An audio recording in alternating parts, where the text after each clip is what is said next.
Acabas de llegar al podcast que seguramente cambiará la forma como piensas sobre la ciencia.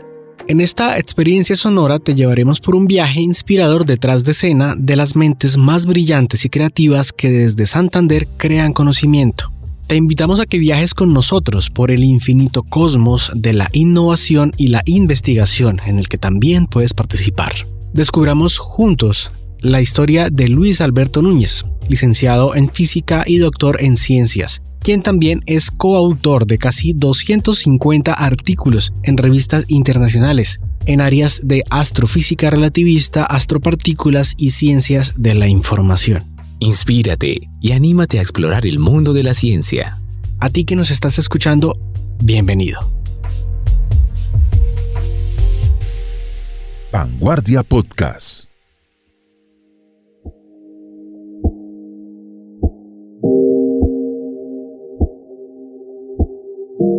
Luis es una persona bastante particular. Lo primero que hay que decir es que él vive en un territorio permanentemente universal. Ha hecho de la ciencia su proyecto de vida. Entonces, tal vez su objeto de estudio, siendo universal, desde temprano le permitió conectarse con comunidades internacionales. Luis siempre es una persona muy amable, muy abierta. Ese tiene más amigos que cualquiera y pues no le cuesta nunca ninguna dificultad entablar relación con nadie. Eso ha sido un tema también que me ha llamado mucho la atención de él.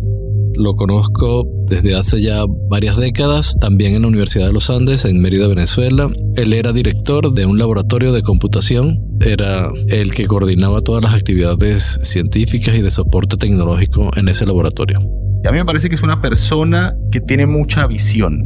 O sea, que ve siempre las cosas mucho más amplias al problema súper cerrado y básico de la ciencia. Luis tiene la particularidad de montarse en un banquito y ver mucho más allá de lo que solemos mirar, los terrenales que estamos debajo de ese banquito. Entonces siempre está intentando conectar mucho más las cosas. A mí particularmente, de que le conocí en el 2010, me llamó mucho la atención. Y académicamente es una persona que siempre es un poco más rápido que los demás, que uno mismo, digamos, lo cual te fuerza a intentar ir un poco más rápido también.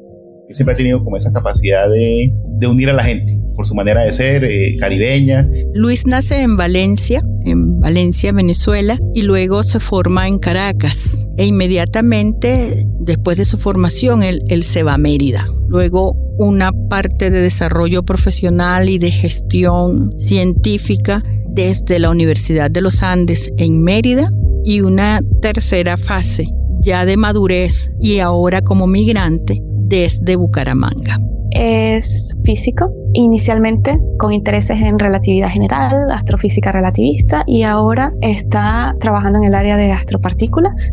Él se doctoró en los años 80 en la Universidad Central de Venezuela, en Caracas. Fue profesor durante unos 30 años en la Universidad de los Andes, en Mérida.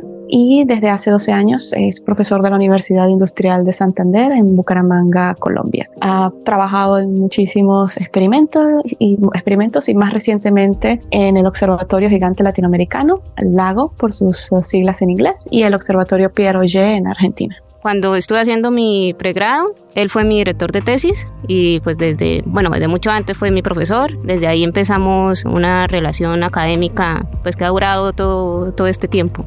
Y pues cuando me doctoré y luego que hice un postdoctorado, pues ahora estoy otra vez acá gracias a la invitación de él de volver acá a trabajar en la UIS y aportar un poco a mi conocimiento y al trabajo que él está desarrollando también ahora. Tiene mucha capacidad técnica, pero su mayor cualidad es que desde el punto de vista humano es mucho más persona que mucha gente. Bucaramanga no sabe lo que le ha llegado.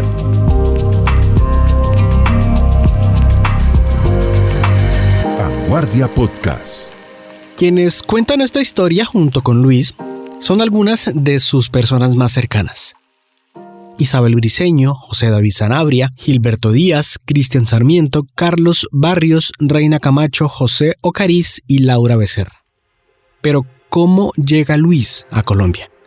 Pues acá es él quien nos cuenta. Realmente el grupo Halley me contactó, eso fue en el 1998. Nosotros a Luis lo conocimos a raíz de un evento que organizábamos en el Centro Halley de Astronomía y Ciencias Aeroespaciales de la UIS, que eran las jornadas de astronomía.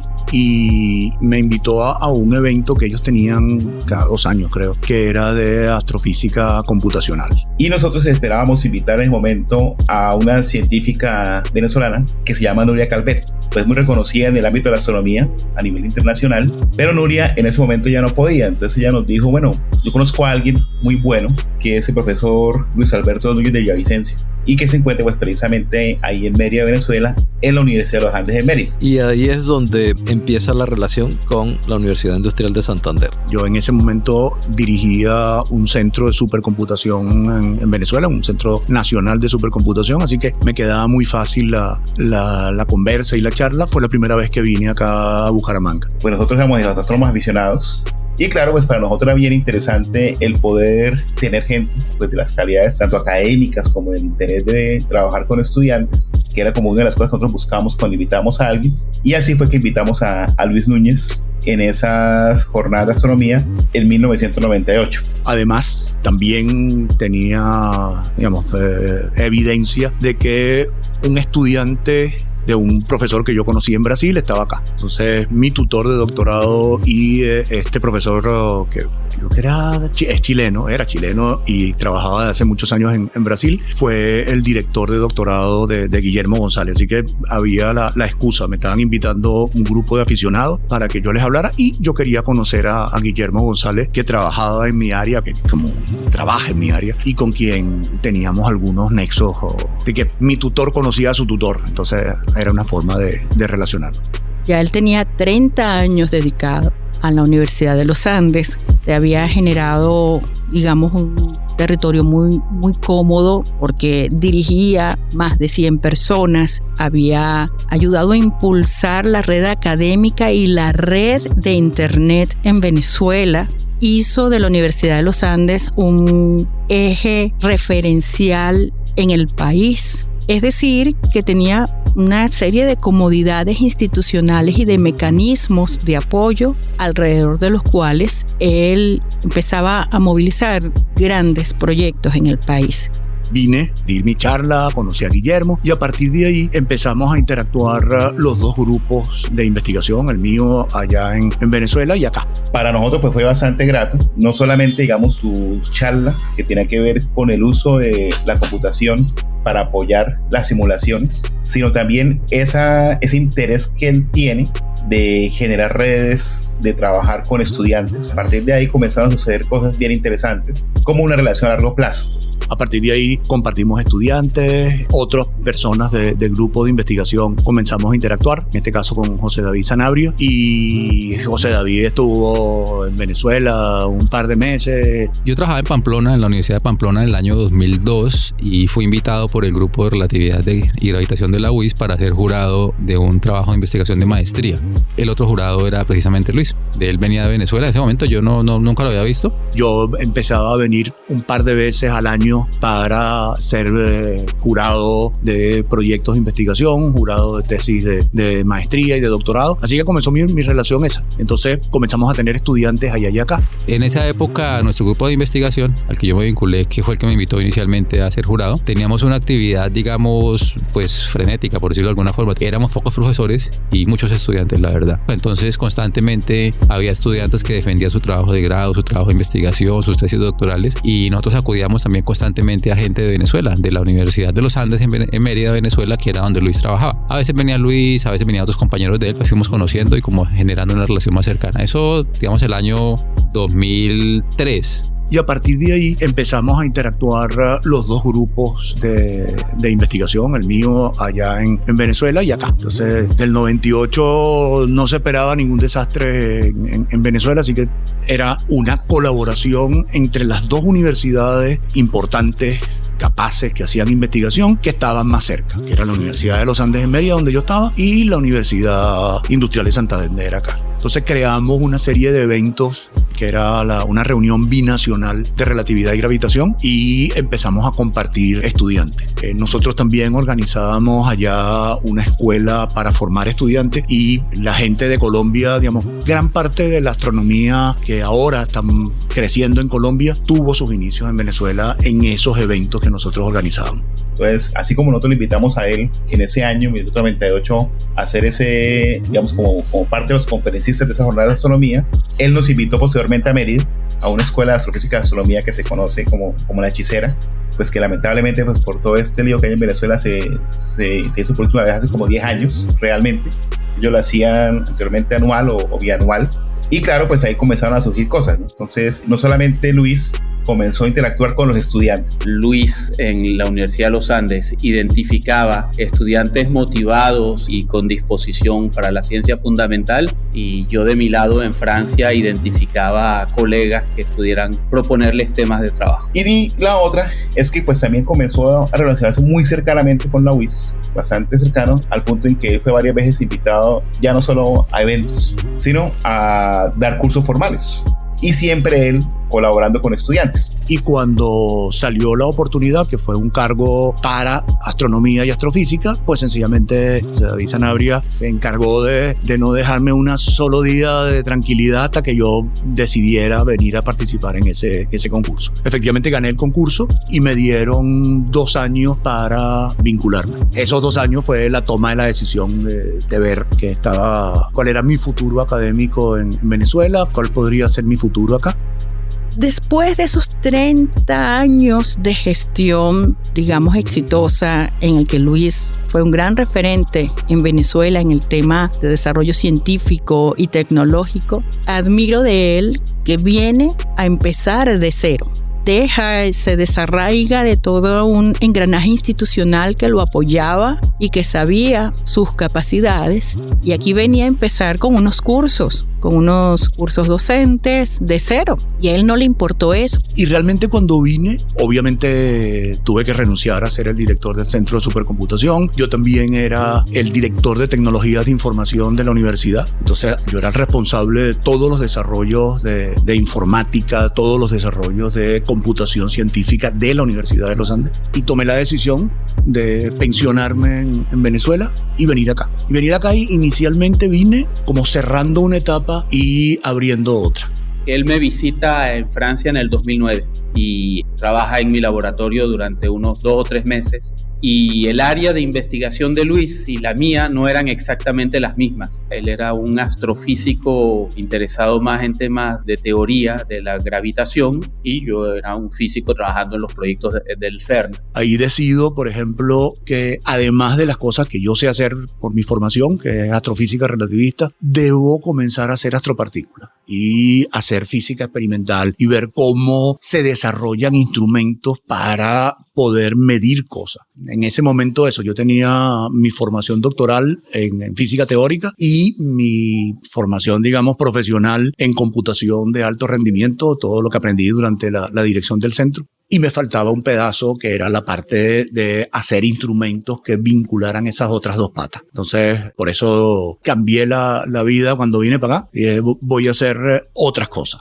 Entonces, mudarse y operar desde otro territorio, desde otro país, probablemente nunca había estado en la cabeza de él. Los venezolanos teníamos la particularidad de salir y regresar y de crear proyectos en nuestro propio territorio. No sucedió así esta vez. El país estaba empezando a vislumbrarse un deterioro que él sentía que podía afectar la ciencia, y de manera muy visionaria vio como posibilidad el traslado, movilizarse, mudarse para Bucaramanga, estando muy cerca de Mérida. A partir de este momento, como lo cuenta el profesor Luis Alberto Núñez y algunas de sus personas cercanas, cambió su vida. Comenzó una nueva etapa, un nuevo recorrer. Era la oportunidad para volver a hacer grandes cosas y, ¿por qué no?, aprender muchísimo más. Pero toda esta historia no era solo cuestión académica o laboral. La verdad, su vida cambiaría drásticamente. Innovación Universidad Industrial de Santander. En el año 2008 sucede en ambos una agenda muy particular. Primero decidimos unirnos sentimentalmente, pero a su vez, ese mismo año él me comunica a finales de año que estaba probando la posibilidad de venirse a Bucaramanga. Inició el concurso y había un profesor, Bernardo Mayorga, de la Escuela de Matemáticas, que tenía, digamos, como la reputación de ser muy estricto con las cosas. Y al final el profesor Mayorga dijo, si ustedes están buscando un investigador que haga eso, pues yo no sé qué más están esperando si aquí ya lo tienen, ¿no? Este es el que ha propuesto y las ideas son muy interesantes de llevar el grupo de astrónomos aficionados a convertirlo en un grupo profesional o semiprofesional de astronomía y astrofísica, y pues ahí tienen el candidato, no lo vayan a dejar ir. Y luego se le vence el plazo y debe movilizarse físicamente. Llegó la hora, ¿sí? Y entonces ingresó Luis a la universidad en el 2008, sí. Al principio sé que fue muy duro para él porque estaba realmente solo. A él no le importaba hacer la carta, llevarla al lugar, venir y hablar de grandes muones, reunirse con comunidad internacional, dar sus clases y revisar cómo pueden ser los proyectos del Halley para mejorar dentro de 10 años. A él no le importaba hacer todo eso junto. Él llegó a la oficina del grupo Halley, que es en Ciencias Humanas, y nosotros en esa época el director del grupo era el profesor Arturo Plata y llegó a ser él el director del grupo. Entonces era la primera reunión y él entra y nos dice así, en la primera dice, ahora lo que vamos a hacer en este grupo es esto, pum, y una vez pone, digamos, su idea, que en ese momento para nosotros, a la vez que era emocionante, era demasiado, no sé cómo decirlo, complicada. Sí, no, éramos todos estudiantes de por ahí sexto, séptimo semestre y él nos venía a plantear un proyecto de investigación y pues uno ahí a duras penas pasa materias, ¿no? O sea, no sé, muy investigador que digamos. ¿Se puede hacer un grupo de investigación a partir de un montón de muchachos entusiastas? Y la respuesta es sí. El grupo, antes que yo llegara, pues sencillamente los muchachos se graduaban y se iban y entonces había otros nuevos muchachos. Ahora hay estudiantes de maestría y estudiantes de doctorado y tenemos postdoctorados que trabajan en ese mismo grupo y que mantienen esa visión de hacer divulgación como parte de la cotidianidad. O sea, no solamente que vas a hacer investigación, no solamente que vas a publicar, sino que además tienes una responsabilidad social. Esa responsabilidad social es que le tienes que echar el cuento a la sociedad de qué es lo que tú haces y lo chévere que es y lo bonito que es. Entonces Luis en nuestro núcleo familiar fue el primero en moverse. Yo lo hice más tarde, 3 años después, pero estábamos muy cerca de la frontera estaba abierta, entonces era como vivir no en otro país, sino en otra ciudad y se nos hizo cómodo ese primer periodo. Él busca desde hace muchísimos años de construir proyectos, de construir colaboraciones, básicamente de crear las condiciones para que otros se puedan formar y puedan producir y puedan seguir su camino científico, pero también de disfrutar de estas colaboraciones y de estos encuentros. Ahí hay un asunto y es que él trabaja en relatividad general. Eso es física teórica. Para verlo de alguna manera hay dos grandes áreas de la ciencia, de la física teórica y la física experimental. La física teórica es la gente que hace cálculos a mano o computacionales para intentar generar modelos, y la gente que hace física experimental siempre está trabajando en instrumentación.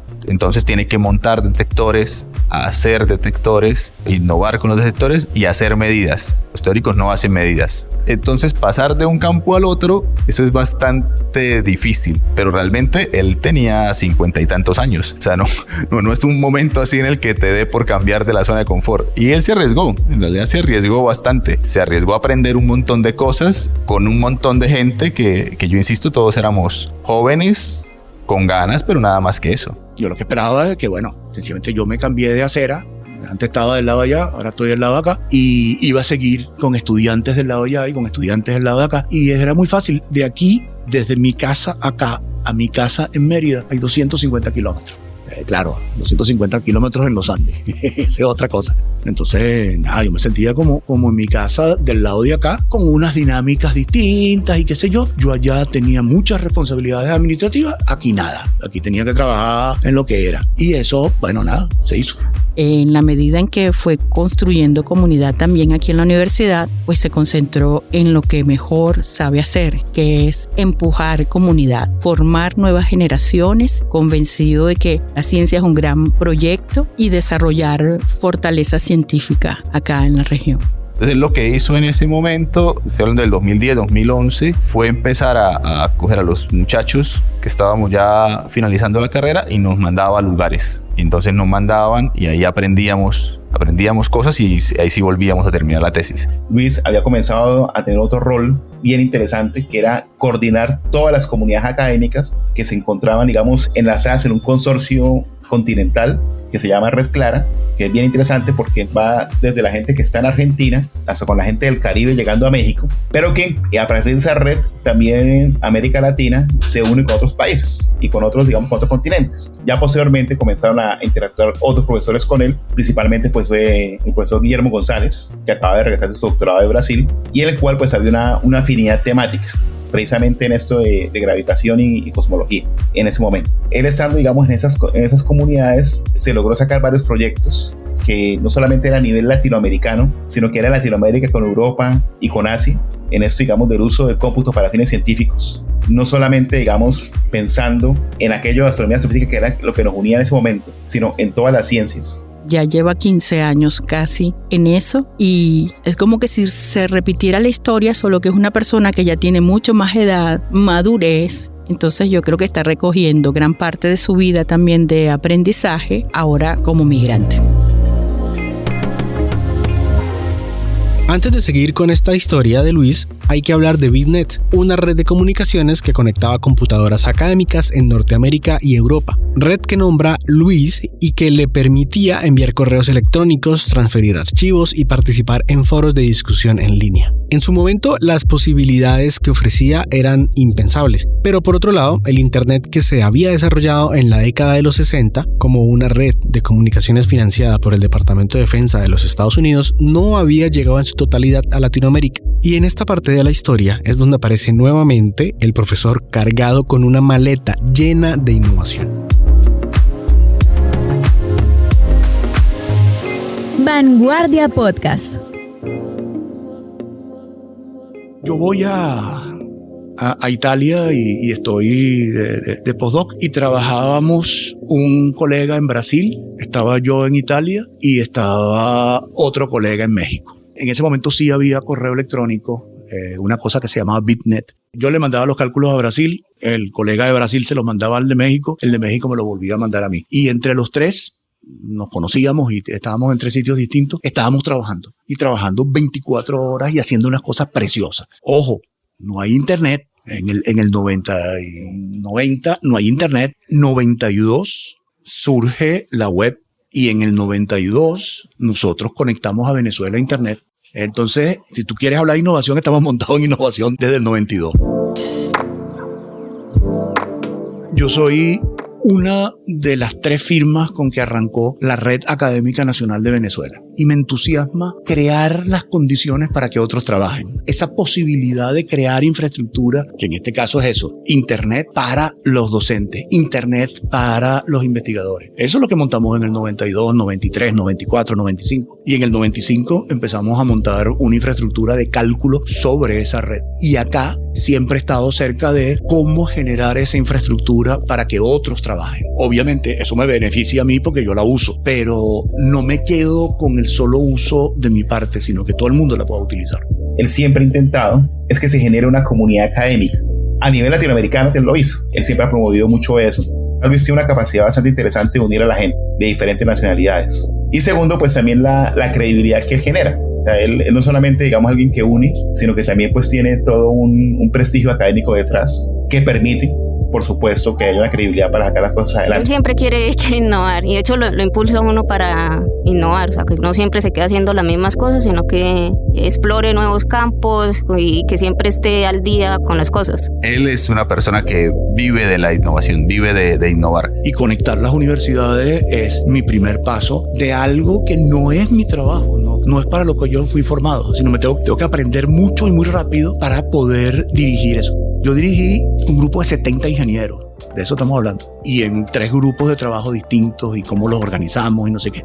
Y luego trabajamos durante 10 años con proyectos internacionales de altísima factura.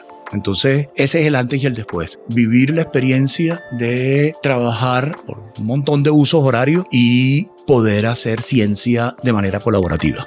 el innovar no solamente tener una idea y ya con eso va a ser rico, no, implica un conocimiento, implica un desarrollo, implica el hecho de que ese conocimiento yo pueda ver para qué me sirve, y no solamente pensar es que yo hice el app y mañana va a millonario, que eso no es cierto, ¿sí? Sino cómo yo voy a generar algo que sea de desarrollo en el tiempo y que sea sostenible. El centro de supercomputación que yo dirigía estaba como una parte del Parque Tecnológico de Mérida. Entonces, el Parque Tecnológico de Mérida era un centro de innovación. Yo regreso del doctorado en el 88, en el 90 ya yo me establezco, y en el 95 empezamos a hacer dentro del Parque Tecnológico empresas de alta tecnología, empresas de innovación. De ese centro de supercomputación surge toda la discusión de ciencia abierta, y estamos hablando de eso. Del 97. Surge el primer repositorio institucional de América Latina. Estamos hablando del año 2000. Que se llamaba saber.ula.be. Ahora actualmente está muy en boga hablar de la necesidad de tener repositorios abiertos, de la necesidad y la importancia de hacer ciencia abierta, de que los datos, de que los resultados de la investigación sean abiertos. Entonces hay una cantidad de cosas de cómo innovar que desde muy temprano, después que saco mi doctorado, estoy metido. Y no directamente con lo que yo hago, sino promoviendo las condiciones para que otra gente haga innovación. Y además está tratando de buscar la ruta de solución efectiva a algunos problemas, tanto científicos, abstractos como concretos y cotidianos. Y yo creo que ese es el centro de la innovación. Y no solamente que se nos ocurran grandes ideas, sino cómo hacerlas sostenibles en el tiempo, cómo generar una ruta que impregne lo cotidiano, que impregne lo que tenemos a nuestro alcance. En la ciencia ha sido cada vez más intentar conectar el conocimiento científico con las comunidades, con lo cotidiano. De hecho, ha habido una búsqueda en algo que se llama ciencia ciudadana, que es tratar de impregnar territorios cotidianos con la ciencia. Que tú, además de que estás haciendo innovación, que estás haciendo tecnología, que estás haciendo ciencia, también estás divulgándola y también la estás llevando a los colegios. 2 domingos al mes nosotros venimos acá, sacamos los telescopios y viene un montón de muchachos y muchachas a ver el sol con nuestros telescopios. Hay un montón de proyectos de ciencia ciudadana en el que uno va a colegios a intentar decirle a los niños que existe una cosa llamada ciencia y a convencerlos de pensar de otra manera. Y creo que eso es como un agente movilizador muy potente. Intentar cambiar un poquito la realidad. Y ese es un balance bien importante y a la vez que nos da una visibilidad muy particular y que ahora se comienza a valorar. Ahora una breve pausa, pues te quiero invitar a que sigas este podcast, comparte este episodio, deja 5 estrellitas en las calificaciones. Eso ayudará a que otros se inspiren, conozcan estas historias y desde sus campos de conocimiento generen innovación. Para continuar este relato, es importante hacer un breve recorrido por algunos de los proyectos que ha liderado el profesor Luis Alberto Núñez, y para ello se hizo un recuento desde su primer contacto con la ciudad bonita. A los 2 años, en el año 2000, comenzamos a promover con él algo que se conocía como el Corredor de Teleinformación Andina, que era básicamente utilizar la red académica desde Bucaramanga hasta Mérida, Venezuela, pasando por Pamplona, por la Universidad Francisco de Paula Santander en Cúcuta, por la UNED en Táchira y por supuesto pues terminando en Mérida, Venezuela, para que los científicos, utilizando la red, comenzaran a interactuar y a hacer colaboraciones. Por supuesto hacíamos cosas que eran astronomía, astrofísica en esos años, pero también hubo gente que comenzó a sumarse en química, en ciencias humanas, en la parte de agricultura, en clima, en muchas áreas al mismo tiempo. Eso también nos permitió generar un marco bien interesante para que tanto profesores de lado y lado de la frontera como estudiantes pues pudieran hacer pasantías, proyectos en común, y así comenzamos a generar diferentes tipos de eventos con él. Por supuesto, pues las cosas en Venezuela en ese momento estaban poniendo muy difíciles. Con Luis, digamos, también durante esos años, como tal, digamos, entre 1998 como hasta el 2002, que fue cuando hubo ese inicio, comenzamos a generar planes y proyectos que de alguna manera más adelante, que te voy a comentar, se fueron concretando. Y era, pues, primero era la posibilidad de generar un marco común para realizar estudios en los cuales pues no solamente estuviera implicada Colombia y Venezuela, sino otros países también. Él siempre está pendiente de los estudiantes que están afuera, porque a veces por ahí surgen proyectos y se necesita gente de algo que esté haciendo esa persona. Entonces se le habla directamente, pues es su ex estudiante, y así es que él ha generado su tejido. Sabe manejar muy bien a las personas e intenta que esa persona dé lo mejor de sí, que eso es tremendamente importante. Y hacer que la gente aprenda a tener ideas es difícil. Para él también es bastante importante que la gente se forme por fuera, pero que también vuelva, o que esté acá, vaya por fuera, quiera una experiencia, pero que esa experiencia la traiga otra vez acá a la universidad o al país. Con él surgió la oportunidad de realizar una pasantía en Italia. Entonces, pues gracias a él y a los contactos de él, pude ir a hacer una pasantía en Italia, y eso después pude ir a hacer el doctorado también allá en Italia. Y eso es bastante importante, y por eso yo estoy acá también, ¿no? Si él no lo viera así, tal vez yo no hubiera vuelto. Uno de los proyectos en los que Luis estaba participando se llamaba HELEN, Red Latinoamericana Europea en Física de Altas Energías, que estaba también cofinanciada por la Unión Europea y permitía la movilidad tanto de estudiantes como de investigadores entre varias universidades latinoamericanas y algunas universidades o instituciones europeas. Y gracias a esta red yo obtuve unas pasantías. Fue la primera vez o el primer encuentro que yo tuve con la física de altas energías, y siempre se lo agradeceré a Luis, porque creo que lo que es mi formación profesional empezó, o mis primeros pasos en el área en la que trabajo actualmente empieza gracias a ese trabajo que hace Luis, siempre de estar buscando colaboraciones y de estar promoviendo estas oportunidades para las nuevas generaciones. Entonces hubo proyectos que de hecho pues son muy conocidos en la comunidad, que es el proyecto ILA, el ILA 2, sí, que permitió que la gente, digamos, de América Latina comenzara a interactuar de una manera muy cercana con la sala de partículas que está en Ginebra. Posteriormente hubo un proyecto que se conoce como Proyecto Gisela, bien interesante también, en el cual logró de alguna manera que se generaran centros científicos y reconocidos a nivel mundial en América Latina, y que se encuentren precisamente pues en el mapa ya, digamos, de aquellos centros que han colaborado y pues que colaboran seguramente durante muchos años con conocimiento científico de punta. Recientemente esos mismos centros colaboraron en todo este, digamos, trato de datos para el COVID. Y también pues logramos generar con Luis, se logró generar un primer intento de un programa de formación en maestría precisamente en cómputo para la ciencia a nivel latinoamericano, con apoyo europeo, lo que estaba por la Universidad de los Andes en Mérida, Venezuela, el Tecnológico de Colima en México, estábamos nosotros aquí en la UIS, por supuesto, la Universidad de los Andes en Bogotá también hacía parte de ese intento, de ese consorcio, y la Universidad Federal de Rio Grande do Sul en Brasil. Aquí en Colombia se ha desligado un poco de las tecnologías de información y de la computación, solamente utiliza lo que necesita para sus simulaciones de su área de física, pero ha creado unos proyectos latinoamericanos bastante trascendentales en estudios de partículas cósmicas. En el 2012 viene un profesor de Argentina que se llama Hernán Azorey. Entonces él decide venir a Bucaramanga a trabajar acá y está durante 2 años, que es el 2013 y 2014. Esos 2 años fueron muy fructíferos porque Luis tenía una capacidad gerencial muy voraz y el otro una capacidad técnica. Y nosotros empezamos a ser estudiantes de maestría, ya podíamos tener estudiantes de pregrado. Y hasta el 2014, 4 años después de presentarse como 4 veces a convocatorias de Colciencias, finalmente ganamos una, que fue la del proyecto MUTE, que es el Muon Telescope. Se logra tener eso, que eso es buenísimo porque con eso se puede crear el primer telescopio de muones, para llamarlo así, que es creado acá. En el 2013, creo, o 14, nos incluimos en OYER, que es un gran observatorio de astropartículas internacional, pero situado en Argentina. Los detectores están en Argentina, cerca de Malargüe. Y eso sí fue muy grande porque ahí se empezaron a hacer tesis doctorales. O sea, ya se pasó de ser tesis de maestría a ser tesis mucho más importantes. Él termina fundando el área de rayos cósmicos en el país. O sea, aquí no existía eso.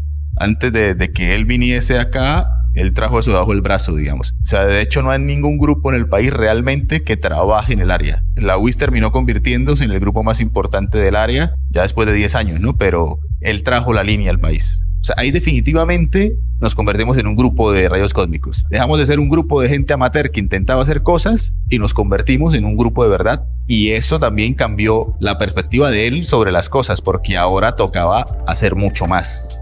Y ahí empezamos a construir un área de investigación y de desarrollo que ahora es chévere porque tiene una visibilidad mundial. En Colombia se hace astropartícula en la Universidad Industrial de Santander y eso es una referencia.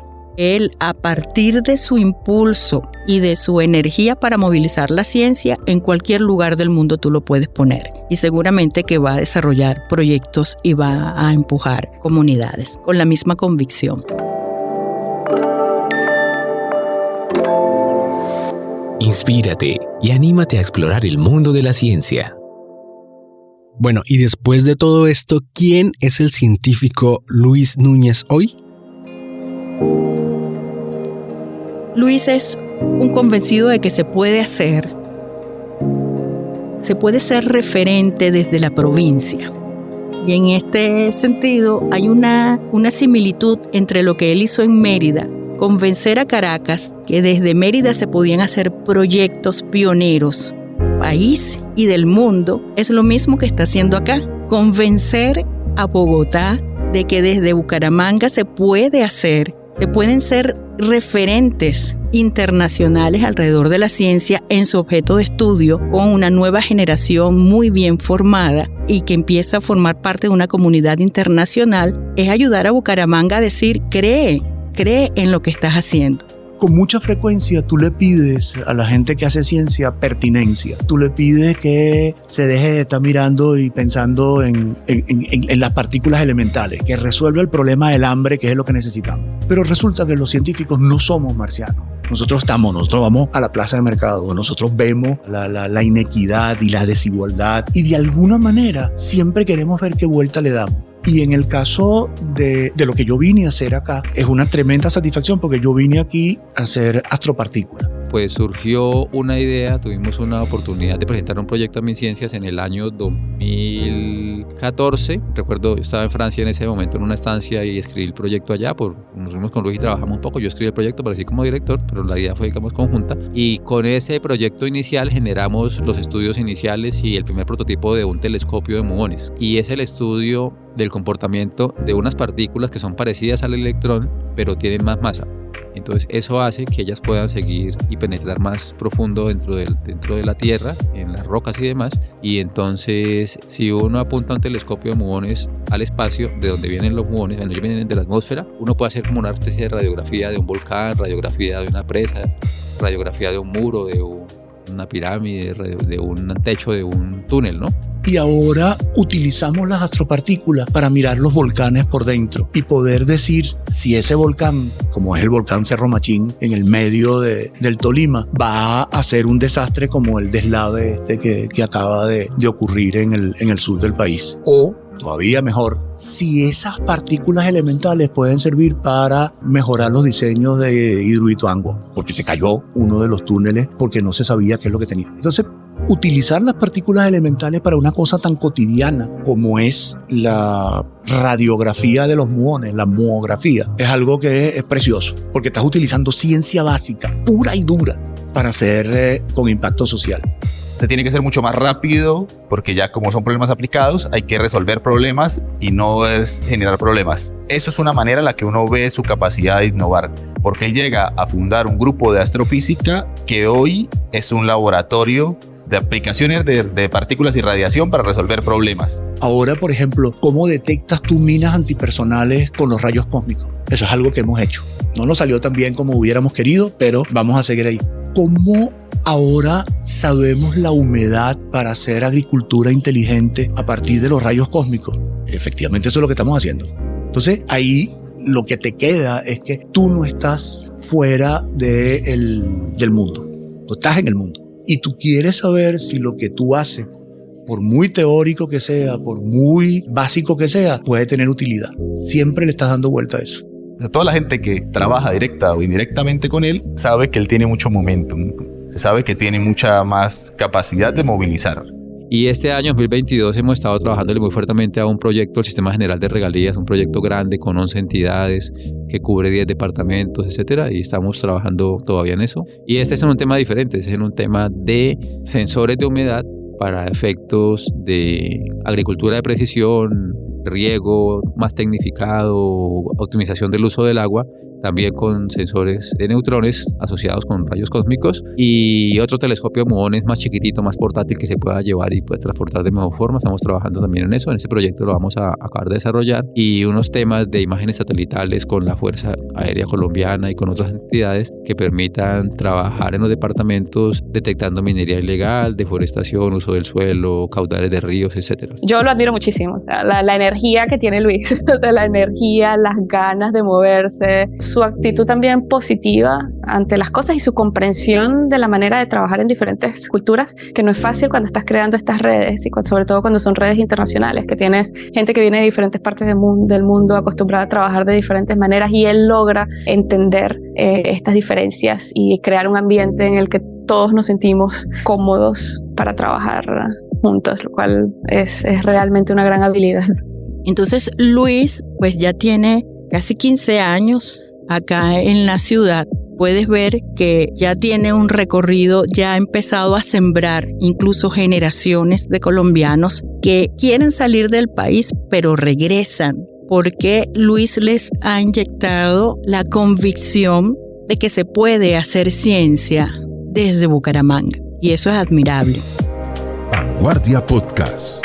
Creer en la ciencia, en la innovación, en el trabajo colaborativo, en el hecho de trabajar todos juntos como comunidad, como un enjambre de abejas enrutadas hacia un objetivo común, hacia el cambio, hacia la vida, es posible. Ya lo que queda en la historia del profesor Luis es preguntarse, ¿y qué le espera a futuro? Yo creo que el futuro del profesor Luis Núñez va a seguir siendo el creador de muchos proyectos. No creo que sea una persona que se vaya a detener por cualquier cosa. Yo me imagino que estará así hasta que el cuerpo le aguante. Le quedan unos años para que se jubile, pero no creo que se quiera jubilar. Creo que el impulso le va a dar para mucho tiempo y para muchas iniciativas más y muchas cosas buenas para nuestra universidad y nuestra escuela. Me gustaría seguirlo viendo siempre, seguir viéndolo así, activo.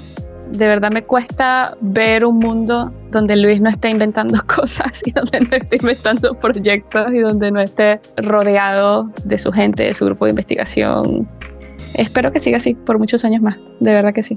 Luis es muy particular. Yo le digo que él va a tener 113 años y yo voy a tener 90 y voy a estar por allá, si nos permite la vida continuar. Yo voy a estar por allá en una silla de ruedas y él va a estar parándose a las 5 de la mañana haciéndose las mismas preguntas, muy angustiado. Entonces yo le digo, yo lo que te pido por favor es que me des calma. Yo no le veo a Luis en los próximos años calma. Tiene una energía envidiable. Arremete en lo cotidiano, por supuesto, porque todos quisiéramos estar tranquilos. Luis no es una persona tranquila. Luis es una persona movilizadora continuamente y bueno, eso genera grandes pasiones hacia él, amor y odio, ¿sí? Lo que sí es cierto es que donde quiera que esté Luis hay un ambiente movilizador. Nunca va a ser un ambiente tranquilo. Yo creo que va a terminar siendo como una especie de estas personas que uno ve en las películas, que todo el mundo le está, como una especie de mentor, que todo el mundo le está preguntando qué hacer, digamos, en esos momentos de crisis, digamos, o cruciales en la vida, porque, como dije muy al principio, él es una persona que tiene una visión mucho más amplia. Y pues esa gente siempre necesaria para no encerrarse en los problemas. Yo sí lo veo como ese viejito al que usted llama y le dice, tengo este problema, y te tira algo en 10 minutos que te ayuda un poco a cambiar la perspectiva del problema. De una cosa estoy seguro, Luis tiene una energía que lo mantendrá en actividad y sobre todo en una actividad de impacto hasta que él decida jubilarse. E incluso después de eso, yo estoy seguro que seguiremos contando con su testimonio, con sus ideas, sus propuestas. Es un hombre que siempre está pensando a partir de lo que observa cada día en cómo mejorar su trabajo, cómo mejorar el entorno de su trabajo, cómo abrir más oportunidades para los jóvenes. Colombia ha sido un exportador de talento y a lo que le voy a dedicar la mayor parte de la energía es cómo repatriar talento. Al país no le ha importado que se le vaya sus mejores hombres y sus mejores mujeres. ¿Por qué? Porque aquí no hay plata, porque esto es Colombia, por toda una serie de un imaginario muy chiquitico, un imaginario muy doméstico. Eso tiene que cambiar. Y está cambiando porque hay cantidad de muchachos que han salido a hacer el doctorado y que quieren regresar y que quieren ver cómo lo que ellos han aprendido afuera puede utilizarse acá. Entonces, ¿cómo hacer para repatriar talento? ¿Cuáles son las oportunidades que podamos crear acá? La carrera del investigador dentro de Colombia, como la tiene Argentina, como la tiene México. O sea, que tú tengas investigadores que no sean pagados por las universidades, sino sean pagados por un sistema nacional de ciencia y tecnología. A eso le voy a dedicar bastante energía en estos años que me quedan. A todas las personas que participaron en este episodio, gracias. Y a todos, a ti que llegaste hasta acá, Luis dejó un mensaje. Escuchemos. Que piensen en grande, que el pensar chiquitico rápidamente se diluye, porque nuestros países son muy dispersivos. O sea, tú tienes que hacer muchas vainas todo y no están resueltos cantidad de problemas. Tú tienes que ver que tiene... Ahora, después de la pandemia, cantidad de cosas se facilitaron porque hay el manejo digital. Pero antes de la pandemia tú tenías que ir a pagar el gas a una oficina. Eso cambió. Entonces, como tienes que darle tanta energía a la cotidianidad, si piensas en pequeñito, te cae. Entonces, ¿qué significa pensar en grande? Eso. Vamos a crear la carrera del investigador para que la diáspora de, en este caso, doctores colombianos puedan regresar al país y puedan trabajar. ¿Qué significa pensar en grande? ¿Cómo hacemos para utilizar la tecnología de astropartículas en medir la humedad en los suelos y hacer agricultura de precisión y agricultura inteligente? ¿Qué significa pensar en grande? ¿Cómo empezamos a ponernos en la geografía mundial, en la geografía académica, con determinadas tecnologías? En este caso, lo que te digo de la muografía. Colombia es uno de los 5 o 6 países en el mundo que tiene un grupo que hace muografía de manera consistente. Y eso significa soñar. Eso significa que no te vas a contentar con la cotidianidad. Tienes que insurgir contra la cotidianidad. Cuando superas esa cotidianidad, puedes pensar, puedes soñar. Lo otro muy bonito es que es mirar el cielo. Nosotros no miramos el cielo. Siempre estamos pendientes, no vaya a ser que te roben, una vaina así, pero tú no miras el cielo. Entonces, mirar el cielo es algo que también te lleva a pensar en grande. O sea, ¿por qué eso está? ¿Qué es lo que hay allá atrás? ¿Por qué está tan lejos? ¿Cómo nos llegaron? Eso te lleva a la reflexión. Pero el mensaje es, vamos a pensar en grande. Innovación Universidad Industrial de Santander.